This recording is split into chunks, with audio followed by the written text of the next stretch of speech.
Hello സുസാമൻ, B2 ഗോയത്തെ Sprechen എക്സാമിന് തയ്യാറെടുക്കുന്നവരാണോ നിങ്ങൾ? ഇനി ക്വസ്റ്റ്യൻ കിട്ടുമ്പോൾ പാനിക് ആവേണ്ട. നിങ്ങൾക്ക് പറയാനുള്ള ആശയങ്ങൾ പ്രിപ്പയർ ചെയ്യുന്നതിന് 50 മിനിറ്റ്സ് ടൈമുണ്ട്. ഈ 50 മിനിറ്റ്സ് പലർക്കും വളരെ കുറഞ്ഞ ടൈമാണെന്ന് തോന്നാം. പക്ഷേ കറക്റ്റായി പ്രിപ്പയർ ചെയ്താൽ ഈ 50 മിനിറ്റ്സ് മതി നല്ലൊരു പ്രസന്റേഷന് വേണ്ടിയിട്ട്. സോ ഈ ഒരു വീഡിയോയിൽ നമുക്ക് നോക്കിയാലോ എങ്ങനെ ഈ 50 മിനിറ്റ്സ് കറക്റ്റായി യൂട്ടിലൈസ് ചെയ്യാമെന്ന്. ഈ ഒരു ടൈം ലിമിറ്റിൽ നിന്നുകൊണ്ട് വേണം നമ്മൾ 2 ടെയിലായ തേമ പ്രസന്റാക്സിയോണും ഡിസ്കസിയോണും കംപ്ലീറ്റ് ആക്കാൻ. സോ നമുക്ക് ഈച്ച് ടെയിൽ എങ്ങനെയായിരിക്കും എന്ന് നോക്കിയാലോ. ടൈൽ 1 ആയ തേമ പ്രസന്റാക്സിയോണ് നമുക്ക് 2 ക്വസ്റ്റ്യൻസ് ഓപ്ഷൻസ് അവൈലബിൾ ആയിരിക്കും. ഇതിൽ നിന്ന് നമുക്ക് കൺവീനിയന്റ് ആയിട്ടുള്ള ഒരു തേമ സെലക്ട് ചെയ്യാവുന്നതാണ്. ആ സെലക്ട് ചെയ്യുന്ന ടോപ്പിക് നമുക്ക് ക്വസ്റ്റ്യൻ പേപ്പറിന്റെ കൂടെ കിട്ടുന്ന ആൻസർ ഷീറ്റിലേക്ക് എടുത്തെഴുതണം. പിന്നെ പ്രത്യേകം ശ്രദ്ധിക്കേണ്ട ഒരു കാര്യമാണ്, നമുക്ക് കിട്ടുന്ന ആൻസർ പേപ്പറിലേക്ക് ടോപ്പിക് വാരി വലിച്ച് എഴുതാതിരിക്കുക. എഴുതുന്നത് ജസ്റ്റ് പോയിന്റുകളാക്കി മാത്രം എഴുതാം. കൂടാതെ അത് ജർമ്മനിലായിരിക്കണം എഴുതേണ്ടത്. ഈ പേപ്പർ നമ്മൾ സ്പീക്കിംഗ് കഴിഞ്ഞ് കഴിയുമ്പോൾ ഇൻവിജിലേറ്ററിനെ ഏൽപ്പിക്കേണ്ടതും അവർ ഈ പേപ്പർ അസസ് ചെയ്യുന്നതും ആയിരിക്കും. ഒരു തേമ പ്രസന്റ് ചെയ്യുമ്പോൾ മാക്സിമം ഒരു ക്ലിയർ സ്ട്രക്ചർ ഫോളോ ചെയ്യാൻ വേണ്ടി ട്രൈ ചെയ്യുക. ഫസ്റ്റ് ഒരു ഐൻലൈറ്റും, ദെൻ ആ ടോപ്പിക് റിലേറ്റഡ് ആയിട്ടുള്ള മ്യോഗ്ലിഷ്കൈറ്റ്, ദെൻ ആ മ്യോഗ്ലിഷ്കൈറ്റിന്റെ അഡ്വാൻറ്റേജസും ഡിസഡ്വാൻറ്റേജസും, ദെൻ ഒരു പേഴ്സണൽ മൈനുങ്, ലാസ്റ്റ് കൺക്ലൂഷൻ. ഈ ഒരു പാറ്റേണിലായിരിക്കണം നമ്മൾ എപ്പോഴും തേമ പ്രസന്റ് ചെയ്യേണ്ടത്.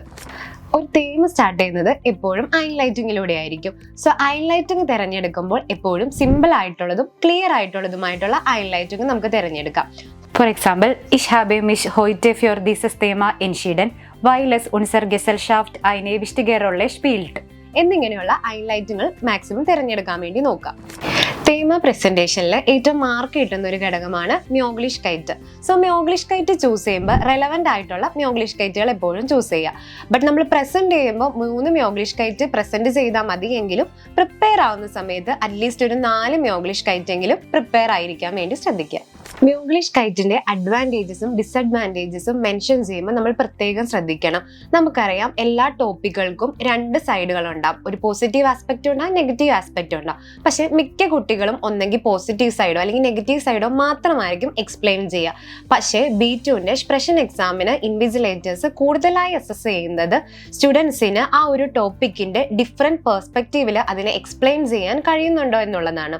സോ നമ്മൾ മെയിൻ ആയിട്ട് ശ്രദ്ധിക്കുക, ഒരു ടോപ്പിക്കിന്റെ 2 സൈഡും നമ്മൾ എക്സ്പ്ലെയിൻ ചെയ്യണം. നമ്മൾ പറയുന്ന ഓരോ പോയിന്റുകളും എക്സാമ്പിൾസ് വെച്ചിട്ട് കുറച്ചുകൂടി എക്സ്പ്ലെയിൻ ചെയ്യാൻ വേണ്ടി നമ്മൾ നോക്കണം. എക്സാമ്പിൾസ് പറയുന്നത് നമുക്ക് ആ ടോപ്പിക്ക് നന്നായി ക്ലിയർ ആയി അല്ലെങ്കിൽ അത് നമുക്ക് നമ്മുടെ ഡെയിലി ലൈഫിൽ അപ്ലൈ ചെയ്യാൻ കഴിയുന്നുണ്ട് എന്നുള്ളതാണ് നമ്മൾ ഇൻവിജിലേറ്റേഴ്സിന് മനസ്സിലാക്കി കൊടുക്കുന്നത്. നമ്മളൊരു സ്റ്റേറ്റ്മെന്റ് അല്ലെങ്കിൽ ഒരു ആർഗ്യുമെന്റ് വിത്തൗട്ട് എക്സാമ്പിൾസ് ഇല്ലാതെ അത് പ്രസന്റ് ചെയ്യുവാണെന്നുണ്ടെങ്കിൽ അത് ഭയങ്കര സൂപ്പർഫിഷ്യൽ ആയിരിക്കും. ഒഫൻലിഷ് ഫോക്കസ് മിറ്റ് സിന്ത് ഉംബൽട്ട് ഫ്രോൺലിഷ്. നമുക്കറിയാം ഇതൊരു A1 ലെവൽ അല്ലെങ്കിൽ ഒരു A2 ലെവൽ സ്റ്റേറ്റ്മെന്റ് ആണ്. ഇങ്ങനെ നമ്മൾ സ്പീക്കിങ്ങിന് പറഞ്ഞാൽ B2 പാസ്സാകുമോ? ഒരിക്കലുമില്ല. ഈ സെന്റൻസിന്റെ കൂടെ നമ്മൾ അഡീഷണൽ ആയിട്ടുള്ള ഇൻഫർമേഷൻസും ആഡ് ചെയ്യുക. For example, Offenliche Verkehrsmittel sind umweltfreundlich, weil viele Menschen jeden Tag ein Fahrzeug nutzen.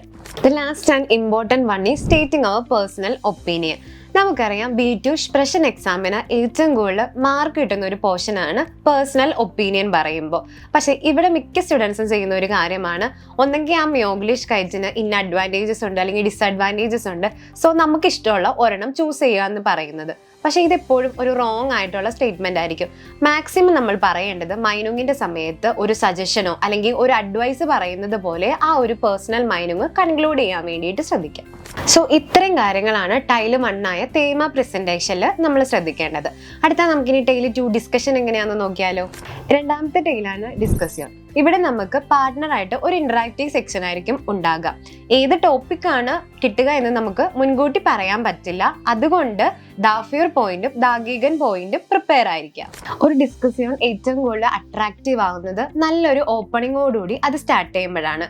കൂടാതെ എന്താണ് നമ്മുടെ പാർട്ട്ണർ പറയുന്നത് എന്ന് മനസ്സിലാക്കിയിട്ട് മാത്രം അതിനോട് റിയാക്ട് ചെയ്യുക.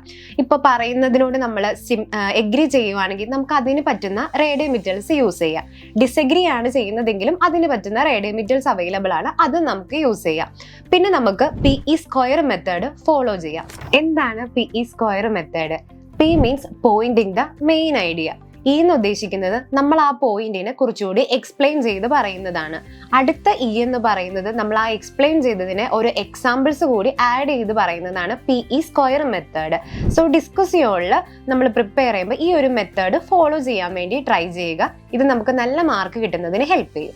അടുത്തതാണ് റേഡിയോമിറ്റൽസിന്റെ യൂസേജ്. നമ്മുടെ പാർട്ട്ണർ ഇപ്പോൾ ഒരു സ്റ്റേറ്റ്മെന്റ് പറയുമ്പോൾ നമുക്ക് അതിനോട് സപ്പോർട്ടിംഗ് ആണ് എന്നുണ്ടെങ്കിൽ, അല്ലെങ്കിൽ നമുക്ക് അതിനോട് എഗ്രി ചെയ്യാൻ വേണ്ടിയിട്ട് ഫ്രേസസ് യൂസ് ചെയ്യാവുന്നതാണ്. ഫോർ എക്സാമ്പിൾ, ഇഷ് ടിമ്മേ മിത് ദിയർസു, അല്ലെങ്കിൽ ഇഷ് റെസ്പെക്റ്റീറെ ദൈനമാനു എന്നിങ്ങനെയുള്ള റേഡിയോമിറ്റൽസ് കൂടുതലായി യൂസ് ചെയ്യാം. ഇത്രയും കാര്യങ്ങൾ ശ്രദ്ധിച്ച ആ ഒരു 50 മിനിറ്റ്സ് നമുക്ക് കറക്റ്റ് ആയിട്ട് യൂട്ടിലൈസ് ചെയ്യാം. പക്ഷെ ആ 50 മിനിറ്റ്സ് കൊണ്ട് മാത്രം നമുക്ക് എക്സാം പാസ്സാവാൻ പറ്റുമോ? നമ്മൾ പ്രസന്റ് ചെയ്യുന്ന സമയത്ത് മാക്സിമം കോൺഫിഡൻ്റ് ആയിരിക്കുക. കൂടാതെ ഇൻവിജിലേറ്റേഴ്സ് ആയിട്ടും നമ്മുടെ പാർട്ട്ണറുമായിട്ടും നല്ലൊരു ഐ കോണ്ടാക്ട് മെയിൻറ്റെയിൻ ചെയ്യുക.